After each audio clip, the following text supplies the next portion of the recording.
Welcome back to Messages of Mercy, everyone. Today, we're diving headfirst into one of the most enduring and, frankly, most debated mysteries of our time, Medjugorje. It's a place that stirs incredible faith for millions, but also a fair bit of skepticism and controversy, even within the church, wouldn't you say? Absolutely, Paul. When you think about it, since 1981, we've had reports of daily apparitions. That's over 4 decades. It's hard to wrap your head around that kind of longevity, especially in our hyper-connected, often cynical world. It just doesn't stop.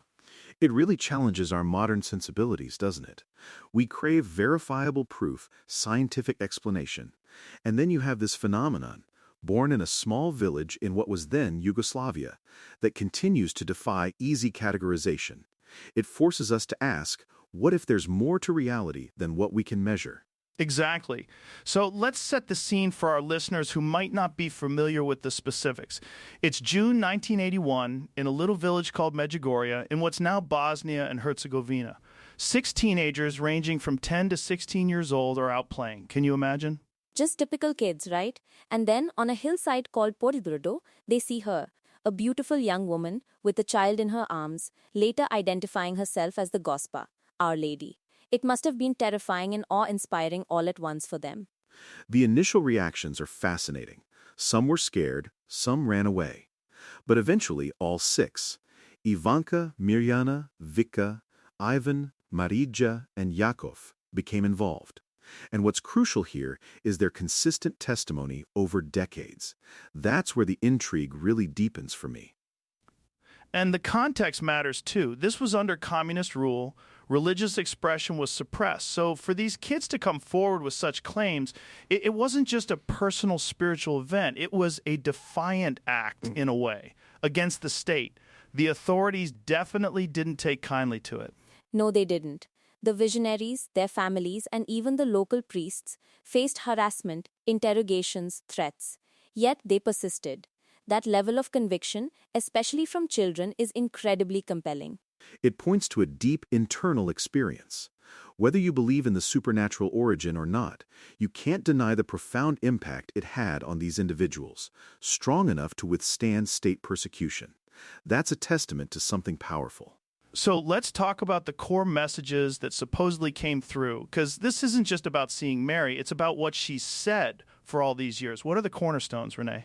The messages are surprisingly simple, yet profoundly challenging.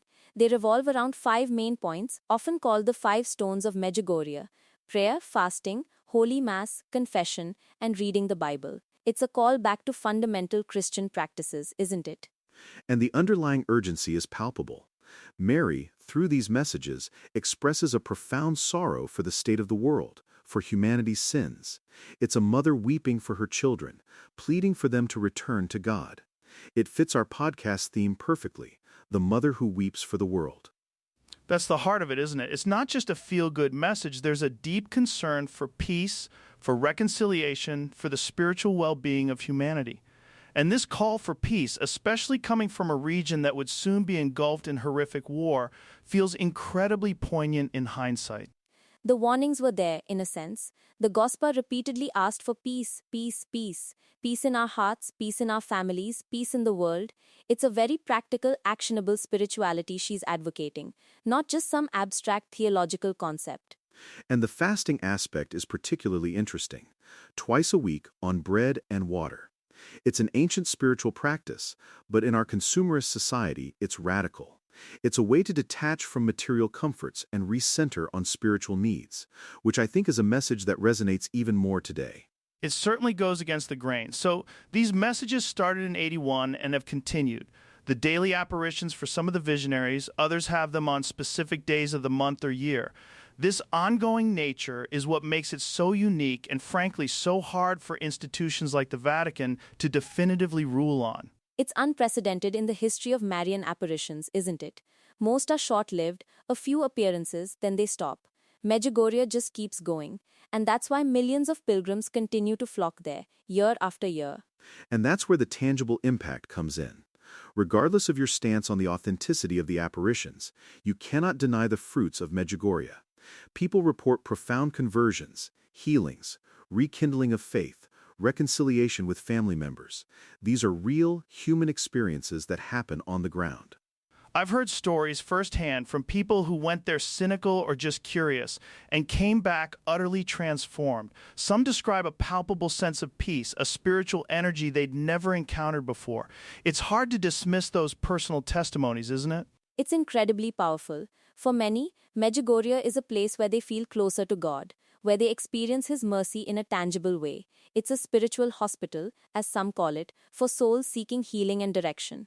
Which brings us to the tension you mentioned earlier, Paul. This enduring, popular faith, these countless personal transformations, bumping up against the scientific scrutiny and ecclesial caution. It's a classic modern dilemma. Absolutely. The Church's approach has been one of extreme prudence. Initially, the local bishop was highly skeptical, even hostile. Later, the Bishops' Conference of Yugoslavia, and then the Vatican itself, took over investigations. The latest position from the Holy See essentially states that while the apparitions themselves are still under investigation, pilgrimage to Medjugorje is permitted, and the pastoral care there is encouraged. It's a nuanced stance, isn't it? They're saying go pray, experience the good fruits, but we're not officially endorsing the supernatural origin of the messages yet. It speaks to their cautious nature, wanting to avoid rash judgments or potential deceptions. And from a scientific perspective, there have been studies of the visionaries during their ecstasies. Brain scans, lie detector tests, psychological evaluations. The results are often inconclusive for skeptics, yet fascinating for believers. They typically show that the visionaries are not faking, that something extraordinary is happening to them physiologically. Right, the doctors couldn't find any medical explanation for their synchronized, simultaneous pauses in brain activity, heart rate, and respiration during the apparitions.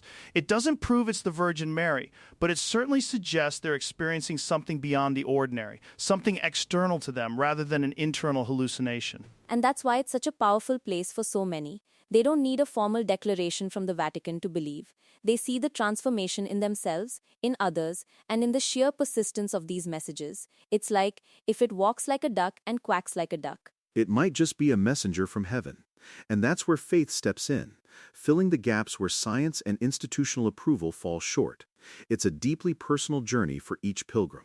Let's bring it back to our theme, the mother who weeps for the world. How does Medjugorje, with its ongoing messages, truly embody that sense of sorrow and urgent call for mercy? I think it's in the consistent plea for conversion.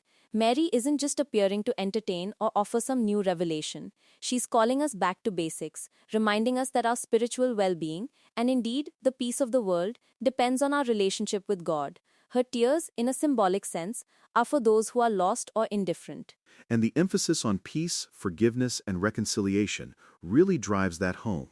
When you think about the horrors of war, the divisions in society, the personal brokenness we all carry, these messages feel like a desperate maternal embrace, a tender but firm hand guiding us back to what truly matters. It's a warning, but also an incredible message of hope, isn't it? That even after decades of human failings, Mary continues to intervene, to offer a path back. It's not a message of condemnation, but of profound, persistent love. Exactly. It's mercy being extended, day after day, year after year. The fact that it's ongoing suggests a continuing need for that intervention, for that motherly guidance in a world that often seems to be losing its way. And I think that's why it resonates so deeply with millions.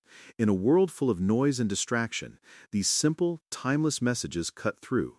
They offer a tangible path to spiritual renewal, to inner peace, and ultimately, to contributing to a more peaceful world. So whether you're a believer, a skeptic, or just curious, Medjugorje remains an undeniable phenomenon. It challenges our understanding, invites us to look beyond the ordinary, and continually offers this powerful narrative of a mother's persistent call for her children to find mercy and peace. It truly does, and the fact that it's still going, still drawing pilgrims and inspiring conversions, suggests that its story is far from over, the longest-running mystery indeed.